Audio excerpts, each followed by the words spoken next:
Today, I want to share a story that weighs heavy on my heart. A story of sacrifice, courage, and the quiet hope that refuses to fade. My name is Wali Khan. I am the brother of Shahid Jalat Khan from Eagle Squad. He was more than a soldier. He was a father, a son, a friend. He stood tall, defending our homeland, and gave his life so that we could live in peace.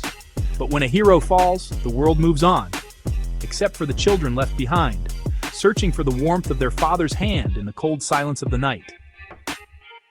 Jalat Khan's children, my nephews and nieces, look up to me now. I am their only support, their only shelter. Our family is small. There is no other brother to take my place. These young souls, already scarred by loss, cling to the hope that I will be there for them, guiding them through life's storms. But now, my own fate hangs in the balance. I've been transferred to Turbet, far from home. If I go, who will comfort these children? Who will watch over them, help with their studies, wipe away their tears when memories of their father haunt them at night? If I leave, their last pillar of support crumbles.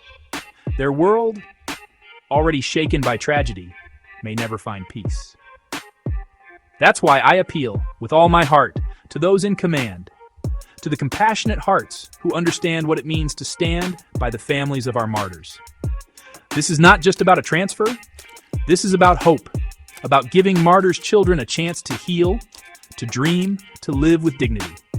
My humble request, let me stay. Let me be the light that keeps their father's memory alive.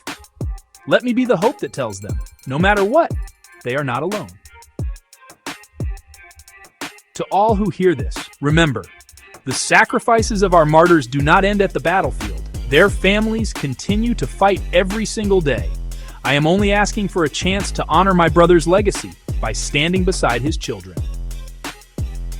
Thank you for your compassion, your understanding, and for keeping the flame of hope alive in their hearts and in mine.